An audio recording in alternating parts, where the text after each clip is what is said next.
ሰላም ቤተሰቦቻችን ዛሬ እስኪ ብሎግ ልስራላችሁ።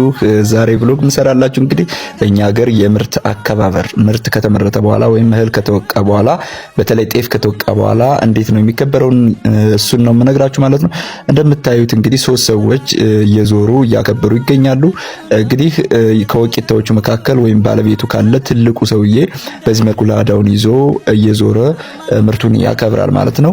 ወቂታዎቹ ወይም ልጆቹ አብረው የዋሉት ደግሞ እንደምታዩት አንዳቸው ቅጠል ከዛ ሁለተኛው ደግሞ ማራገቢያውን ስንጠቀምበት የዋልነውን ይዞ ይከተላል ማለት ነው። ከተከተለ በኋላ መጨረሻ ላይ ቅጠሉን በዚህ መልኩ አክብሮ ከጨረሰ በኋላ ቅጠሉን ያለብሱታል።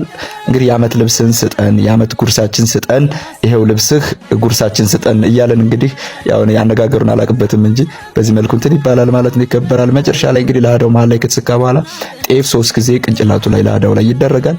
ካለቀ በኋላ እንግዲህ ይሄንን ከጨረሱ በኋላ ላዳውን ማራገቢያውን እዛው ያለብሱትና ከዚህ በኋላ የሚሆነው እንግዲህ ምግብ መብላት ይሆናል ማለት ነው።